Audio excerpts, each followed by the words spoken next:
Admiral Jack Murphy stood on the bridge of his flagship, looking out at the stars. The human Seventh Fleet floated in space around him. Dozens of warships moved in perfect formation through the darkness. These were some of the most powerful ships in the galaxy. They had fought many battles and won them all. Jack was a tall man with gray hair and tired eyes. He had been fighting wars among the stars for 30 years. His uniform was clean and pressed, but his face showed the weight of command. Every decision he made could save lives or cost them. "Admiral, we're getting a strange signal," said Lieutenant Sam Carter from his station. Sam was young, maybe 25, with quick hands on the controls. "It's coming from the Outer Rim territories." Jack walked over to Sam's station. The communication equipment was flashing with lights. "What kind of signal?" "It's from the Zephyrian Alliance, sir, but it's not their usual diplomatic channel. This is an emergency broadcast on all frequencies." Jack raised an eyebrow. The Zephyrians were peaceful aliens who lived far from human space.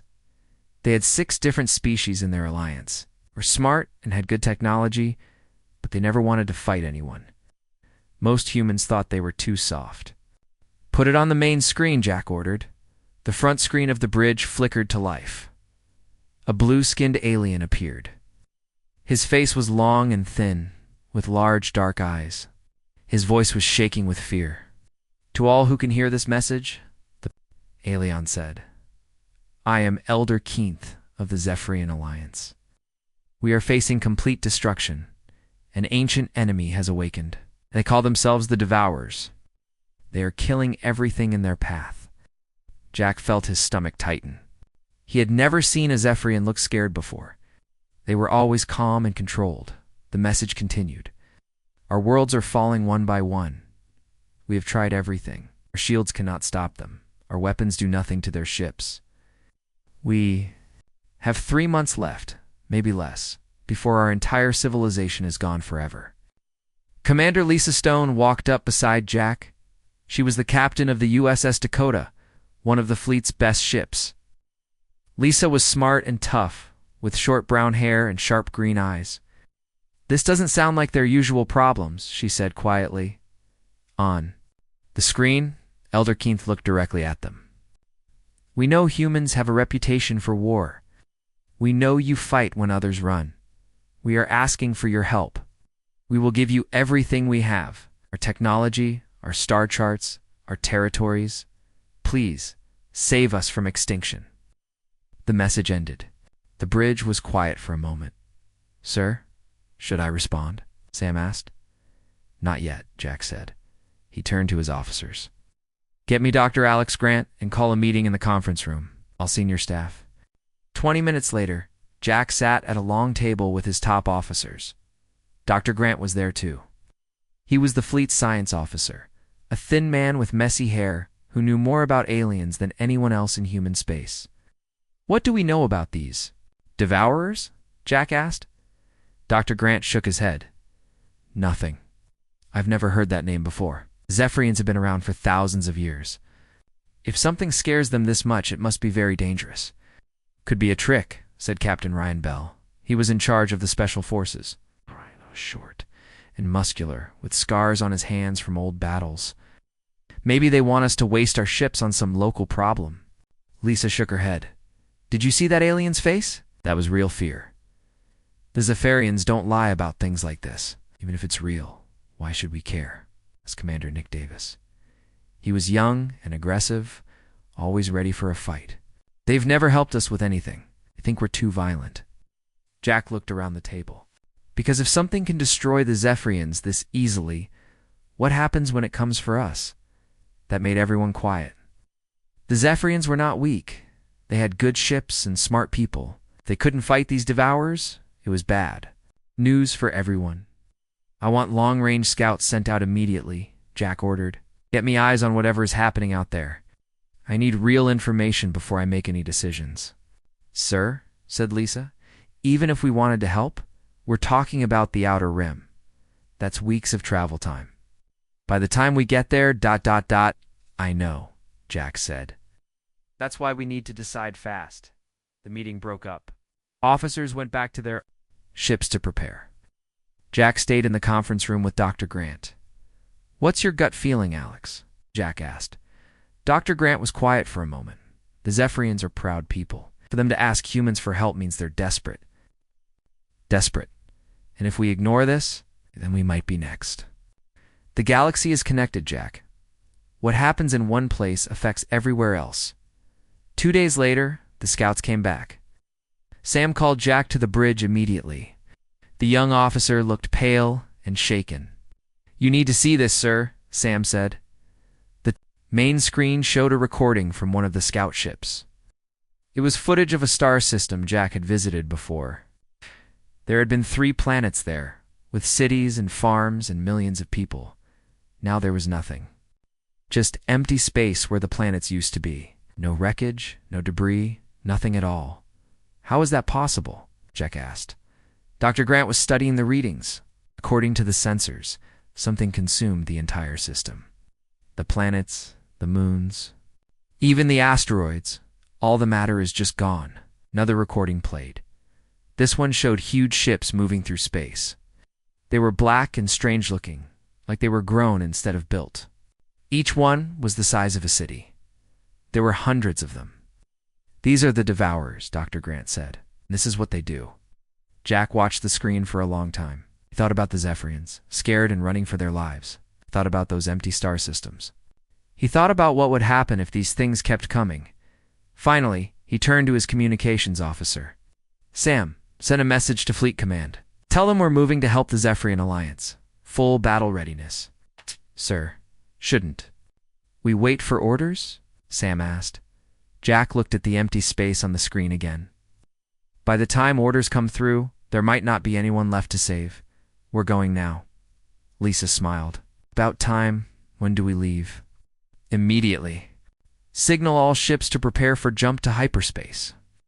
Set course for Zephyrian space." The bridge came alive with activity. Officers ran to their stations. Alarms sounded throughout the ship as the crew prepared for war. Jack stood at the front of the bridge, watching his fleet get ready. He knew this might be the biggest fight humans had ever faced. He also knew they couldn't run from it. Somewhere out there in the darkness, an ancient evil was eating entire worlds, and only the human fleet stood between them and the rest of the galaxy. The stars began to blur as the ships jumped into hyperspace, racing toward an uncertain battle that would decide the fate of countless lives. The human fleet dropped out of hyperspace near the Zephyrian home system. Jack Murphy stood on his bridge, looking at what used to be one of the most beautiful places in the galaxy. Now it looked like a refugee camp in space. Thousands of ships filled the area around the main planet. Most were civilian vessels packed with families running from the Devourers. They moved in no order, just trying to get away from the danger behind them. "This is worse than I thought," Lisa Stone said. She stood next to Jack, watching the chaos on the main screen. Dr. Grant was reading his instruments. "I'm counting over 50,000 ships. That's millions of refugees." A new voice came over the radio. It was calm and formal, the way Zephyr always spoke. "Human fleet, this is Elder Keith. Please follow our guide ships to the diplomatic station." Jack nodded to Sam Carter. "Tell them we're coming." The human warships moved through the refugee fleet. Jack could see the Zephyrian civilians watching them through their ship windows. The aliens looked scared but also hopeful. Word was spreading that the humans had come to help. The diplomatic station was a large crystal structure that floated in space. It was beautiful, with smooth curves and soft lights. Everything about it was peaceful and calm. Jack thought it looked like something that had never seen war. Elder Keith met them in the main conference room. He was taller than most humans, with blue skin and those big dark eyes. His clothes were simple but elegant. Out, too, other Zephyrians stood with him. Admiral Murphy Keith said with a slight bow, "Thank you for coming. I was not sure anyone would answer our call." Jack looked around the room. The walls were covered with star charts showing Zephyrian territory. Red marks showed where worlds had already fallen to the Devourers. There were too many red marks. "Show me what we're facing," Jack said. Keith activated a hologram in the center of the room. It showed the outer edge of Zephyrian space. Dark shapes moved through star systems like a plague. The Devourers appeared 6 months ago, Keith explained. How? We tried to communicate with them first. They do not respond to any signals. They simply consume everything and move on. Lisa studied the hologram. What do you mean by consume? They eat planets, one of the other Zephyrians said. Name was science leader Vorth. How? Their ships break down all matter and absorb it. When they leave a system, nothing remains. Jack felt cold. How many worlds have you lost? 47 inhabited systems, Keith said quietly. Billions of lives. Dr. Grant was taking notes on his tablet. Have you tried fighting them? Vorth looked uncomfortable. We are not a military people, Doctor. We have defense ships, but they are designed to protect, not to attack. When we tried to engage the Devourers, our weapons barely scratched their hulls. Captain Ryan Bell stepped forward. He had been quiet until now, just listening and watching. What about ground forces? Marines? Soldiers? The Zephyrians looked confused. We do not have such things, Keith said. Why would we train people to hurt others? Ryan stared at them. Sometimes others want to hurt you first. An alarm started ringing. A young Zephyrian rushed into the room. Elder Keith, the Devourers have entered the Kelron system. The colony there is requesting immediate evacuation. Keith's face went pale. How long until they reach the planet? 6 hours. Maybe less. Jack turned to his officers. How far is Kelron from here? 2 hours at maximum speed, Lisa answered. Good. We're going to make a stand there. Jack looked at Keith. Can you get your evacuation ships ready? Admiral, you do not understand, Keith said. The Kelron colony has 12 million people. We cannot evacuate them all in time. Then we don't evacuate. We fight. The Zephyrians looked shocked. Fight. But our ships are not designed for combat with such creatures. Ryan smiled grimly. Ours are. 2 hours later, the human fleet arrived at Kelron. It was a green world with 3 moons and busy cities. Its ships were already leaving the planet, but not nearly fast enough. Devourers coming in from the edge of the system, reported Commander Nick Davis from the USS Shadow. I count 20 ships. Each one is huge. Jack could see them on his screen now. The Devourer ships looked wrong somehow. They were black and twisted, like they had grown instead of being built. Each one was the size of a small moon. All ships, battle stations, Jack ordered. Remember, we're here to buy time for the evacuation? Zephyrian defense ships moved. With the humans, their vessels were sleek and silver, built for speed and shields. But they looked tiny next to the approaching monsters. Human fleet, this is Captain Yellen of the Zephyrian Defense Force, came a voice over the radio. We will support your attack. Negative, Jack replied. You focus on protecting the evacuation ships. We'll handle the Devourers. The first battle was a disaster. The human ships opened fire as soon as the Devourers came into range. Missiles and energy beams lit up space. But the enemy ships absorbed the damage like it was nothing. Their black holes seemed to eat the weapon fire.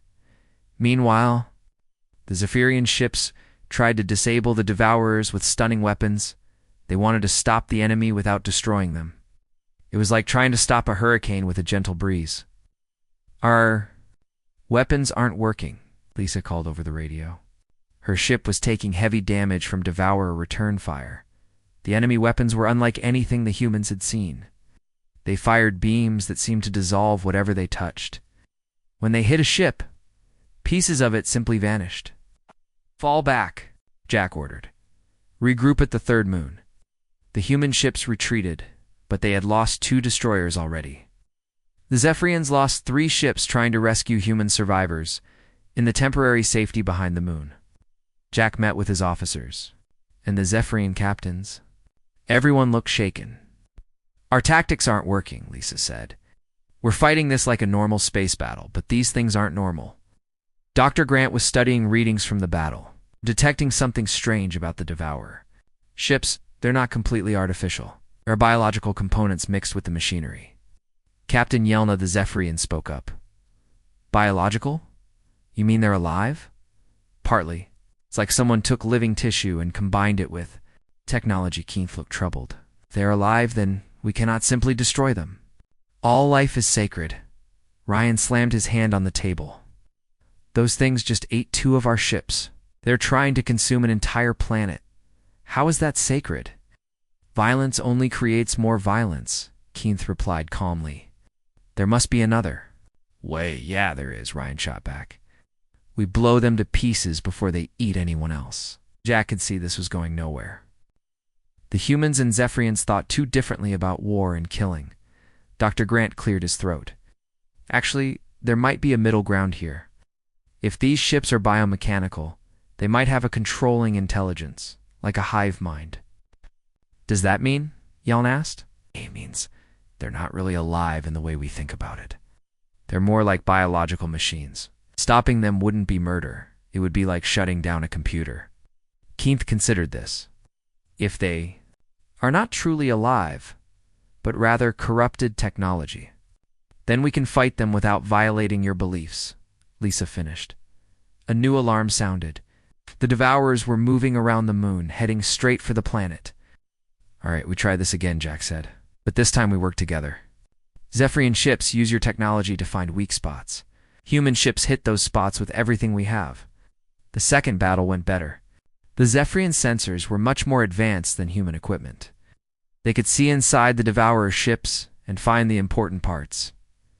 There, Captain Yellen called over the radio, the central section of the lead ship. There's a massive biological component there. I see it, Lisa responded. All human ships target that section. Full power. The combined attack worked. When the humans hit the biological core, the entire Devourer ship started breaking apart. It stopped moving and began to drift. It worked, Sam shouted from his station. But their celebration was short. The other Devourer ships turned toward the human fleet. They moved faster now, like they were angry. They know we can hurt them, Jack realized. Now they see us as a real threat. The battle became fierce. Working together, the humans and Zephyrians managed to destroy 3 more Devourer ships. But the cost was high. Half the human fleet was damaged, and many Zephyrian ships were destroyed. Finally, the remaining Devourers retreated. But everyone knew they would be back with more ships.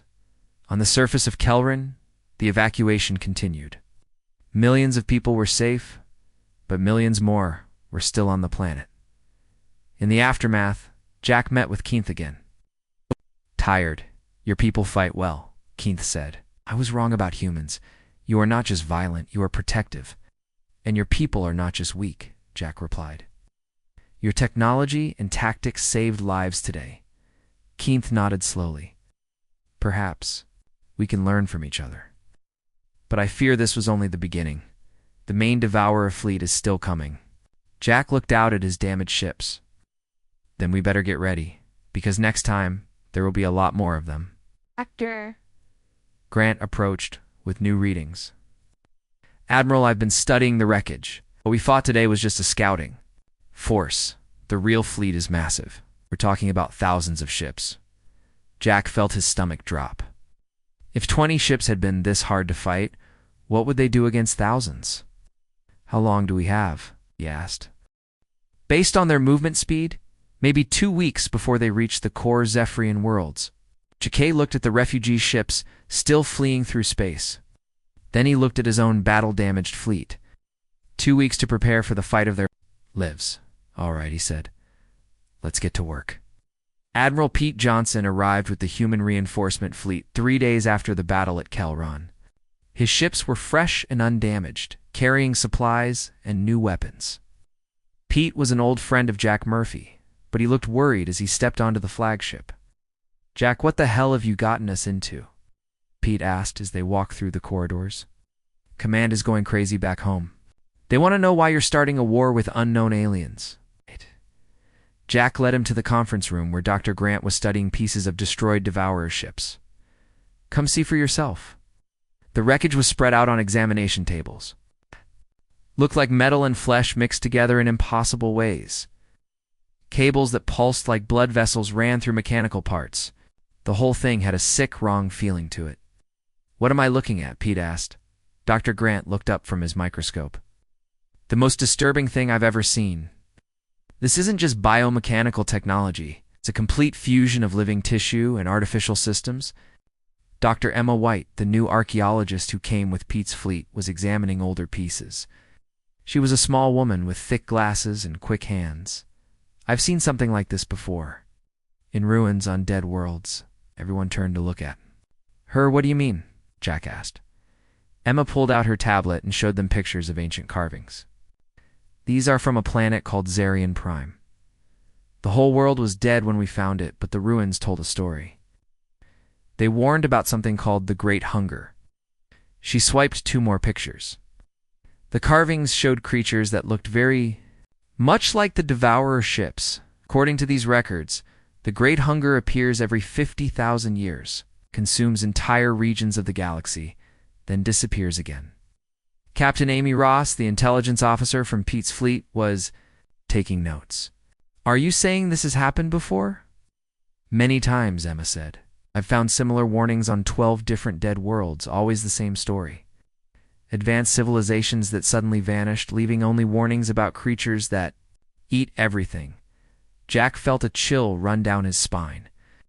How many times has this happened? Based on the archaeological evidence, at least 6 cycles, maybe more. Elder Keith had been listening quietly. Now he spoke up. Our oldest legends speak of the dark time. We thought they were just stories. Dr. Grant was still studying the wreckage. If this pattern is real, then what we're facing isn't just an invasion. It's a galactic extinction event. Major Chris Lee, who commanded the new Marine forces, looked at the twisted metal and flesh. So what are these things? Where do they come from? Emma had more pictures on her tablet. The carvings suggest they were once a normal species, but they changed themselves somehow. They tried to become immortal and something went wrong. How wrong? Lisa Stone asked. She had been quiet, thinking about the implications. They turned into cosmic parasites, Emma explained. They consume entire star systems to feed their existence. But they can never be satisfied. The hunger just grows. Commander Nick Davis was studying star charts with Captain Sue Palmer, who led the new Fast Attack Squadron. If they've done this 6 times before, how did anyone survive to leave warnings? Some civilizations managed to hide, Emma said. Others found ways to make the Devourers sleep again. But the cost was always enormous. Entire galactic civilizations fell each time. Dr. Ben Clark, the new physicist, had been running calculations on his tablet. According to these patterns, the Devourers should have about 10,000 years of active time before they go dormant again. 10,000 years? Jack said. They could consume the entire galaxy in that time, Zuli Ben confirmed. At their current rate of expansion, every inhabited world would be gone within a few centuries. The room was quiet for a moment as everyone absorbed this information. Then alarms started ringing throughout the ship. Admiral, to the bridge immediately. Sam Carter's voice came over the intercom. We have multiple contacts approaching fast. Jack and his officers rushed to the bridge. The main screen showed space filled with ships, but these weren't Devourers. They were sleek silver vessels flying in perfect formation. Zephyrian ships? Lisa asked. No, Sam said, checking his instruments. The design is similar, but different. They're broadcasting on multiple frequencies. Put them on screen, Jack ordered. A face appeared that looked like a Zephyrian, but older and more angular. The alien's skin was pale gray instead of blue, and his eyes were deeper set. I am Fleet Commander Zach, of the Remnant Fleet. The alien said, we received your distress signals. We have come to help. Elder Keith stepped forward. Commander Zach? But your people disappeared 1,000 years ago. We did not disappear, Zach replied. We ran. When the first warnings came about the Great Hunger, we took our entire civilization and fled to the dark spaces between galaxies. We have been waiting for this cycle to begin. Jack looked at the fleet on his screen. There were hundreds of ships, all armed and ready for battle. You've been preparing for this for 1,000 years? Our ancestors lived through the last awakening, Zach explained. Barely, when it ended, we swore we would be ready for the next time. We have spent a millennium building weapons and ships designed specifically to fight the Devourers. Dr. Grant leaned forward. What can you tell us about their weaknesses? Zach's expression was grim. They have few weaknesses, but we have learned some things. They are controlled by a central intelligence, a massive ship hidden deep in their main fleet. If that ship is destroyed, the rest become mindless and can be defeated. Where is this main fleet? Jack asked. Moving through dark space toward this galaxy. Our scouts estimate it contains over 10,000 ships, including the command vessel. The numbers hit everyone like a physical blow. 10,000 ships, each one the size of a city. Captain Ryan Bell had been listening from the back of the bridge. How do we fight something that big? Very carefully, Zach replied, and with great sacrifice. The command ship is protected by the entire fleet. Any attack on it would be a suicide mission. Admiral Johnson stepped forward. Are you saying it's impossible? No, difficult, but not impossible. The key is to get close enough to the command ship to deliver a killing blow. But the ship attempting this attack would never make it out alive. Jack studied the tactical displays. What kind of weapon would it take to destroy the command ship? Zach's fleet was already transmitting data to the human computers. We have developed quantum disruption devices. We can tear apart the biomechanical bonds that hold the Devourers together. But they must be delivered directly to the target. Dr. Clark was reviewing the weapon specifications. These are incredibly powerful, but the range is very short. You'd have to be almost touching the target. Exactly. Zach confirmed. Which is why it is called a suicide mission. Older. Keith looked troubled. There must be another way. You cannot ask people to throw their lives away. Sometimes there is no other choice, Zach said simply. This is what my people learned 1,000 years ago. Freedom requires sacrifice. Over the next few days, the three fleets worked together to prepare for the coming battle. The humans contributed their tactical knowledge and fighting spirit. The Zephyrians provided their advanced sensors and shield technology. The remnant fleet shared their specialized anti-devourer weapons. Engineer Kate Morris worked with Zephyrian and remnant technicians to modify human ships. They installed new weapons and better defenses. But everyone knew it might not be enough. Dr. Emma White continued studying the archaeological records. She found more clues about previous battles. With the Devourers. Look at this, she told Jack, showing him a new carving. This suggests the command ship isn't just controlling the others, it's actually keeping them alive. What do you mean? Individual Devourer ships can't survive on their own. They need constant signals from the command ship to maintain their biomechanical functions. If we cut that connection, they'll die at once, Jack finished. That changes everything. The plan began to take shape. Instead of trying to fight the entire Devourer fleet, they would focus everything on reaching the command ship. It was still incredibly dangerous, but now it had a chance of success, as they prepared. More refugee ships arrived from the outer rim. The stories they brought were horrifying. Entire star systems consumed in hours, planets stripped down to their cores. Billions of people simply gone. We're running out of time, Jack told his senior staff during a late-night meeting. Ow. Sensors show the main fleet will be here in 5 days. Lisa Stone looked at the tactical projections. Our combined fleet has maybe 300 ships. They have 10,000. Numbers aren't everything, Ryan Bell said. We've got surprise, better tactics, and weapons they've never seen before. And we've got something else, Jack added. We've got people willing to fight for their homes and their families. That counts for a lot. Commander Nick Davis had been studying the enemy formation patterns. I think I see a weakness. The Devourers always put their command ship in the center of the fleet. If we can punch through their outer defenses. It's a big if, Captain Palmer said. We're talking about fighting through thousands of ships to reach one target. Tech specialist Jake Miller had been working on new ideas. What if we don't fight through them? What if we go around? He brought up a holographic display of local space. The Devourer fleet is moving in a straight line toward the core worlds. But there are quantum storms in this sector. Ships usually avoid them because they're dangerous. Out. Dr. Clark understood immediately. You want to hide in the storms and attack from an unexpected angle. Exactly. The Devourers won't expect anyone to be crazy enough to fly through quantum storms. General Tom Baker, who commanded the human ground forces, smiled grimly. Crazy enough? That sounds like a human plan. The final preparations took on a desperate pace. Every ship was armed with the new quantum weapons. Every crew trained for the mission of their lives. Everyone knew that this battle would decide the fate of the galaxy. On the last night before the Devourer fleet arrived, Jack stood on his bridge, looking out at the stars. Tomorrow, many of those ships would be destroyed. Many of his friends would die. But if they succeeded, entire civilizations would survive. Dr. Grant approached him. Admiral, I've been thinking about what the remnant fleet said, about the Devourers being a failed attempt at immortality. What about it? If there's still something left of their original selves? What if they can be saved instead of just destroyed? Jack considered this. You think there might be a way to cure them? Maybe, but we'd have to get very close to find out. We'd need time to study them properly. Time we don't have, Jack said.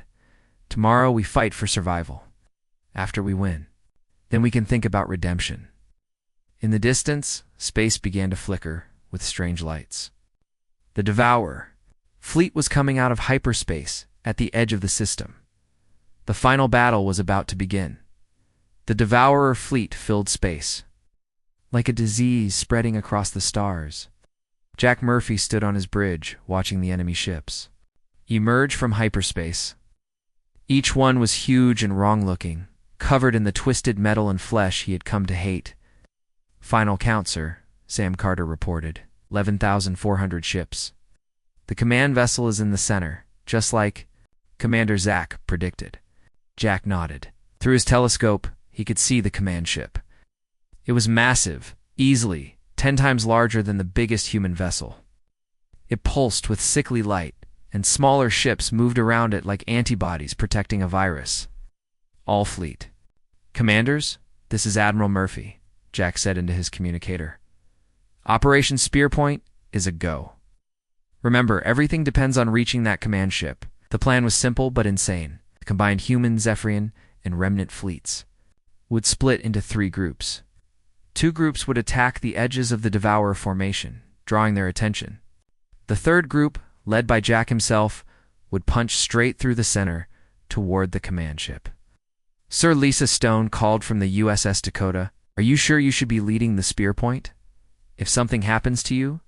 Then Admiral Johnson takes command, Jack replied.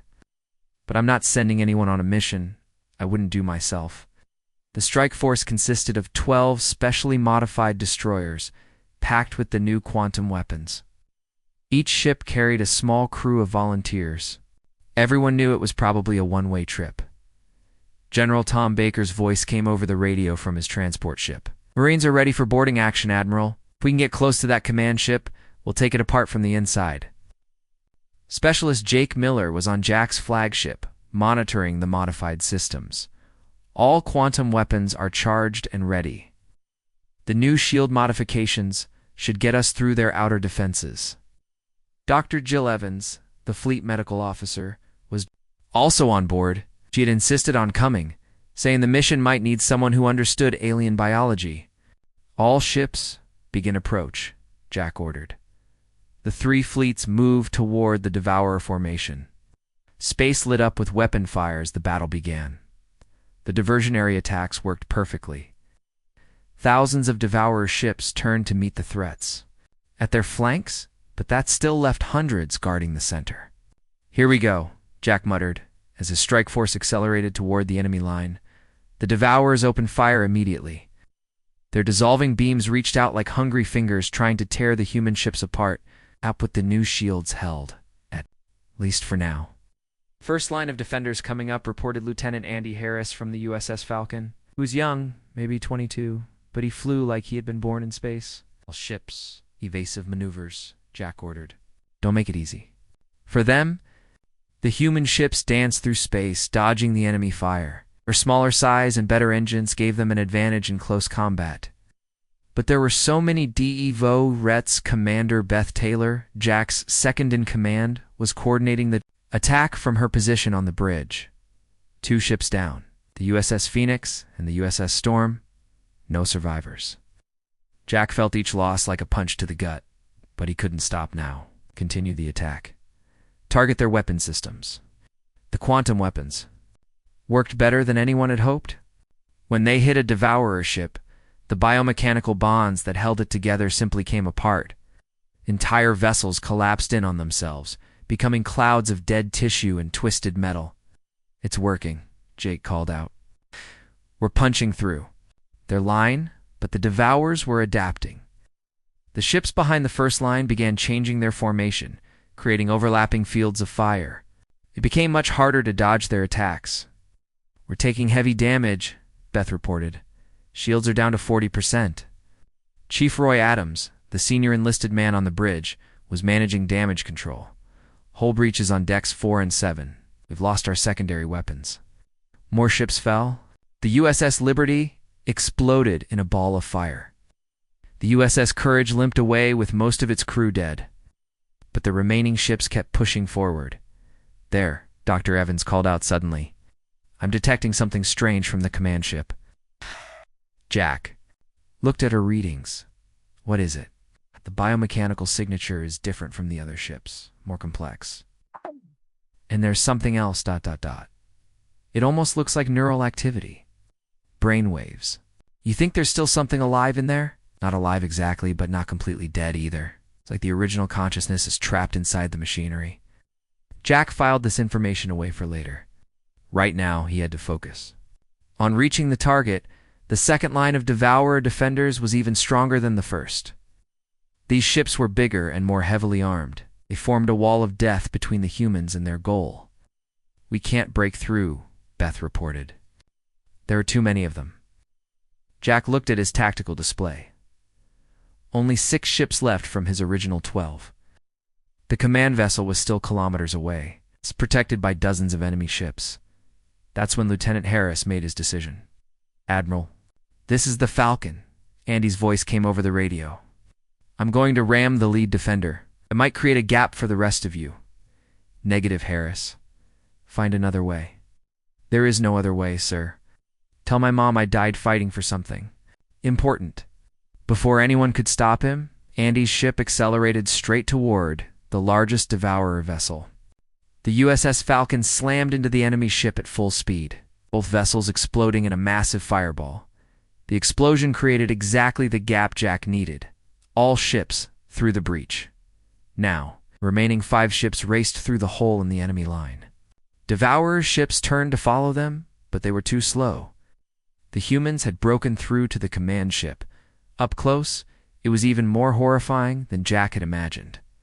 The command vessel was covered in what looked like veins and arteries, pulsing with dark fluid. Sections of it moved and shifted like it was breathing. "That thing gives me the creeps," Chief Adams said. Dr. Evans was studying her readings intently. "The neural activity is getting stronger. Whatever is inside that ship, it knows we're here." General Baker and his Marines were ready in the launch bay. "Let's get me close enough to board that thing, Admiral." Jack maneuvered his ship toward what looked like a docking port, but as they approached, the command ship began to change. Armor. Plates shifted, revealing weapon ports that had been hidden. "The kid's a trap," Beth called out. The command ship opened fire with weapons unlike anything they had seen before. Beams of pure energy that seemed to tear holes in space itself. One beam caught the USS Ranger, and the entire ship simply vanished. "All ships scatter," Jack ordered. Jack ordered, "We need a new approach." The 4 remaining ships spread out around the command vessel, trying to avoid its devastating weapons. But the other Devourer ships were catching up. Soon they would be surrounded with no way out.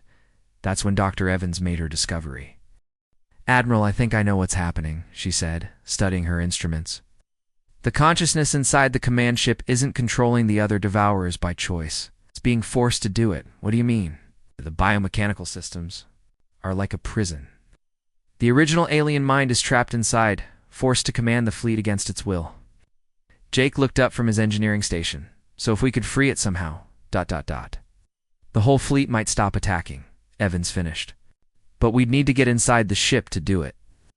Jack looked at the massive vessel bristling with weapons. How do we get inside something like that? The answer came from an unexpected source. Chief Adams was monitoring the ship's systems when he noticed something. Sir, there's a breach in the hull on the lower section. Looks like damage from an old battle. Jack pulled up the tactical display. Sure enough, there was a gap in the armor just big enough for a small boarding party. Baker, can your Marines get through that breach? Give me a shuttle and I'll get through, Baker replied. But I'll need someone who understands this biomechanical technology. Dr. Evans stepped forward. I'll go. Doctor, this is a combat mission, Jack protested. And this is a medical problem, she replied firmly. If there's a consciousness trapped in that ship, I might be able to help it. Jake also volunteered. You'll need an engineer to interface with their systems. Jack didn't like it, but they were running out of time. The Devourer reinforcements were almost in range. All right, Baker, take a small team and get inside that ship. The rest of us will keep the defenders busy. The shuttle launched from the flagship, dodging weapon fire as it raced toward the breach in the command ship's hull. Meanwhile, Jack's remaining 3 ships fought desperately against the approaching Devourer fleet. They're inside, Beth reported.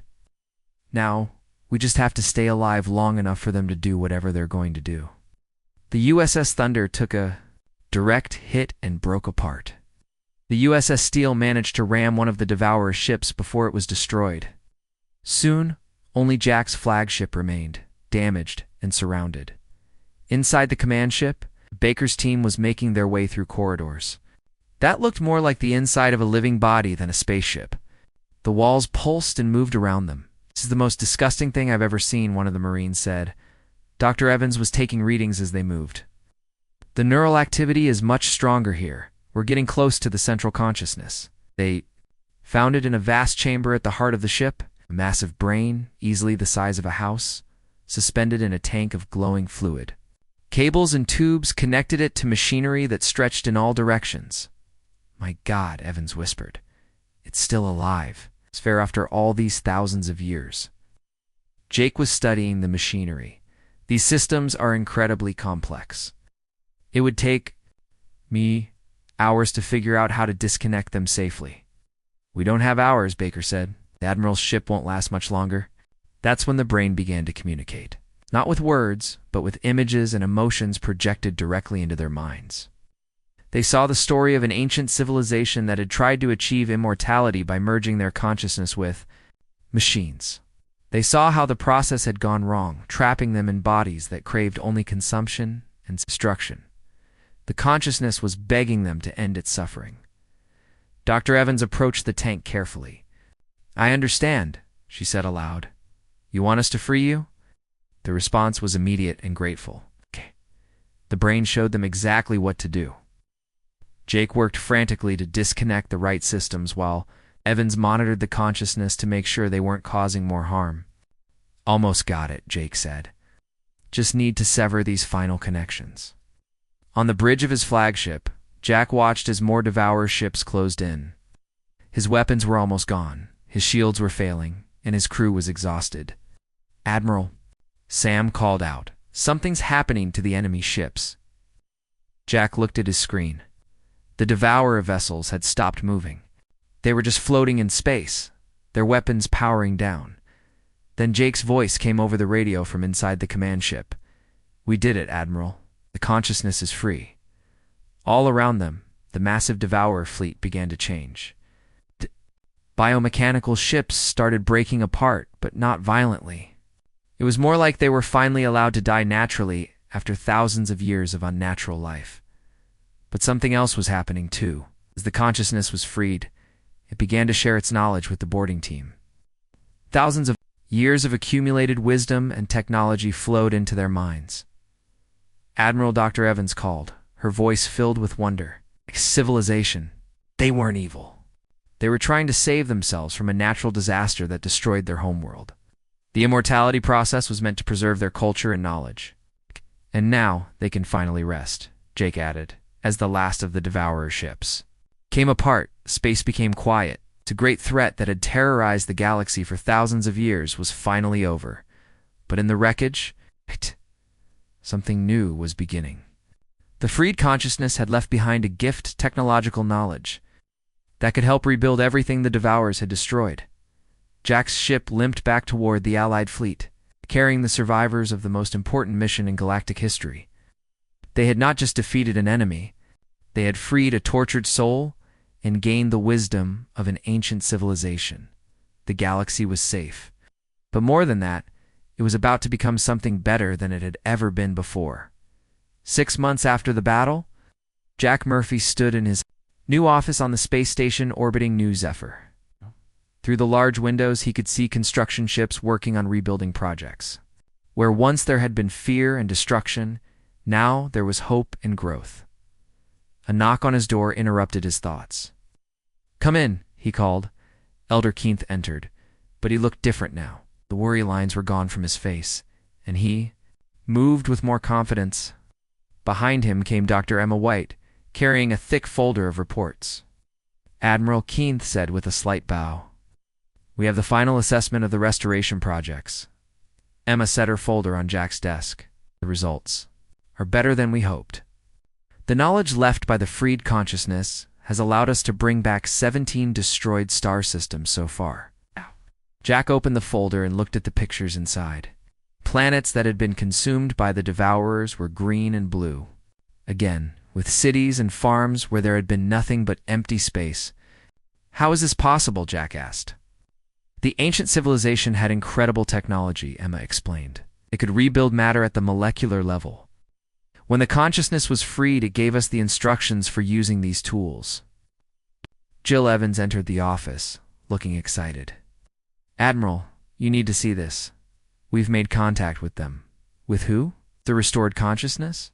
They're not dead. They've found a way to exist as pure thought, free from the biomechanical bodies that trap them." Jack felt a chill of worry. "Are they a threat?" "No," Jill said quickly. "Just the opposite. We want to help repair the damage they were forced to cause. They call themselves the Gardeners now." As if summoned by her words, a soft light appeared. In the center of the room, slowly formed into the shape of an alien figure, but made of energy instead of flesh. "Admiral Murphy," the figure said in a voice like wind chimes, "I am the one you freed from the command ship. I have come to thank you." Jack stood up slowly. "You don't need to thank us. We did what was right. We did more than that. You chose to save rather than destroy, even when destruction would have been easier. This is why we wish to work with your people." Elder Keith stepped forward. "The Gardeners have been helping us restore our lost worlds. But they want to do more. They want to help the entire galaxy heal from the damage of the past cycles." The energy being nodded. "For too long, the cycles of destruction have plagued this galaxy. Every 50,000 years, the hunger awakens and consumes everything in its path, but now that pattern can be broken." "How?" Jack asked. "By teaching others what you have learned. That enemies can become allies. That the lost can be redeemed. That cooperation is stronger than any weapon." Over the next few hours, the Gardener explained their plan. They would share their advanced technology with all the civilizations of the galaxy. But more than that, they would help create a new kind of alliance, one based on mutual support rather than fear. "The humans will lead this alliance," the Gardener said. "You've shown that you can fight when necessary, but also that you can show mercy when it matters more."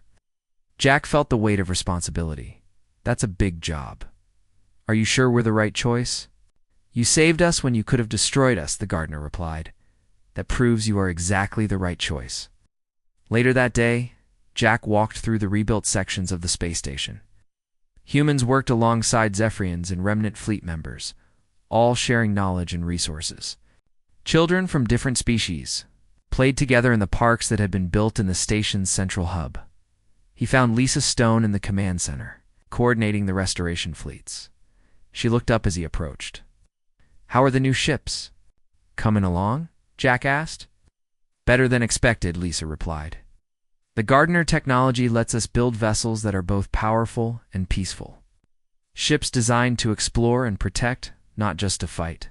Captain Ryan Bell appeared on the main screen, calling in from one of the outer systems. "Admiral, you should see this. We found survivors from the Devourer attacks, preserved in some kind of stasis." "How many?" Jack asked. "Millions, maybe?" "Billions. The Devourers didn't destroy everything. They stored some of it, like they were preserving specimens." Dr. Evans joined the conversation from her laboratory. "The gardeners say this was part of their original programming.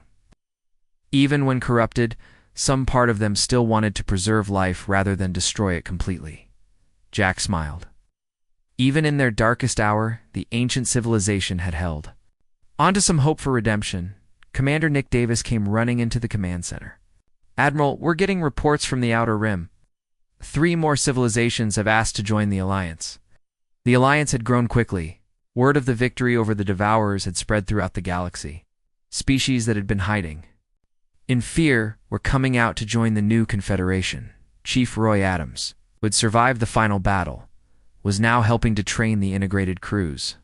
"It's amazing what people can do when they work together instead of fighting," he said. Tech specialist Jake Miller had become the head of the new technology sharing program. "The Gardner knowledge is incredible. We're learning things that human science won't develop for another 1,000 years." General Tom Baker was leading the new peacekeeping forces, made up of volunteers from dozens of species. "For the first time in my career, I'm training soldiers to prevent wars instead of fight them."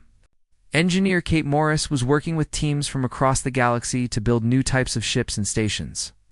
"The Gardner technology doesn't just rebuild things," she explained to Jack. "It makes them better than they were before." As the months passed, the transformation continued. Dead worlds came back to life. Lost civilizations were restored from the preserved records. The galaxy began to heal from thousands of years of periodic destruction.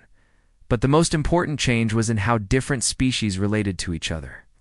The old patterns of fear and competition were being replaced by cooperation and mutual support. Jack received regular reports from all corners of the galaxy. Captain Sue Palmer was leading exploration missions to regions that had been empty since the last Devourer cycle. Dr. Ben Clark was working with Gardner scientists to develop new forms of clean energy. Commander Beth Taylor was coordinating refugee resettlement programs. Admiral Pete Johnson had taken command of the military forces, but now their job was protection and rescue rather than conquest. "It's the best assignment I've ever had," he told Jack during one of their regular meetings. 1 year after the final battle, Jack stood before a great assembly of representatives from across the galaxy. The meeting was being held on a restored world that had been dead for 50,000 years. "A year ago, we faced the end of everything," Jack said to the assembled delegates. "Today, we begin something new. Not just an alliance of convenience, but a true community of worlds working together." Elder Keenth, now the diplomatic leader of the new confederation, spoke next. "The Zephyrian Alliance learned that peace requires the courage to fight for it. The human fleets learned that true victory comes from saving your enemies, not destroying them." Fleet Commander Zach of the Remnant Fleet added his thoughts. "For 1,000 years, we prepared for war. Now, we prepare for something better. We prepare for a future where our children will never have to run and hide." The Gardner representative, now appearing as a beautiful pattern of light, gave the final speech. "The cycles of destruction are ended. The age of growth begins. Together, we will ensure that no world goes dark, no species faces extinction, and no one stands alone against the darkness." The Assembly voted unanimously to form the Galactic Restoration Alliance. Its charter was simple: to explore, to protect, to rebuild, and to ensure that the mistakes of the past were never repeated. 5 years later, Jack had retired from active military duty, but remained as an advisor to the Alliance. He spent his time traveling between worlds, helping to resolve disputes, and sharing the lessons learned from the Devourer War. On one such trip, he visited the memorial that had been built at the site of the final battle. The names of all who had died were engraved on a crystal monument that could be seen from space. Lieutenant Andy Harris's name was prominent among them. Dr. Emma White had become the Alliance's chief historian, documenting the restoration of lost civilizations.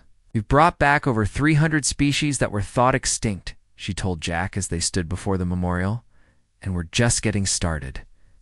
Dr. Jill Evans ran the medical exchange program, sharing healing knowledge between species. "Did you know that Zephyrian medicine can cure diseases we thought were incurable?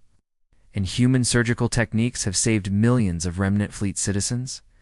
The galaxy had become a very different place. Trade routes that had been empty for millennia now bustled with ships from dozens of worlds. Scientific expeditions explored regions that had been forbidden zones. Children grew up thinking of aliens as friends and neighbors rather than enemies. But perhaps the most remarkable change was in humanity itself. The reputation for being violent warriors had been replaced by recognition as peacemakers and protectors. Human ships were welcomed wherever they went, not feared. Jack often thought about the moment when Dr. Evans had suggested they try to save the Devourer consciousness rather than simply destroy it. That single act of mercy had changed everything.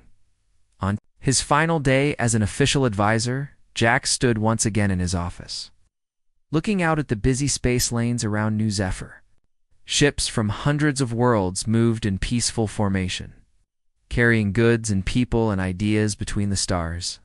Lisa Stone, now Admiral Stone and commander of the exploration fleet, came to see him off. "Any regrets?" she asked. Jack thought about all the battles they had fought, all the friends they had lost, and all the enemies they had made into allies. "Just one," he said finally. "I wish we could have saved more of them." Lisa smiled. "We saved the galaxy, Jack. I think that's enough for one lifetime." As Jack's personal ship prepared to depart for his home world, he received one final message from the gardeners. It was simple but profound. "Thank you for teaching us that redemption is possible, even for those who have fallen the furthest. The galaxy is healing because you chose hope over despair, mercy over vengeance, and love over fear. The stars themselves sing with gratitude." Jack's ship jumped into hyperspace, carrying him home to a galaxy transformed. Behind him, the work of restoration continued. Ahead of him lay retirement on a peaceful world where children played under alien suns, and no one remembered what it felt like to live in fear. The age of the Devourers was over. The age of the gardeners had begun. At the center of it all was the simple truth that even the most hopeless enemy could become the greatest ally.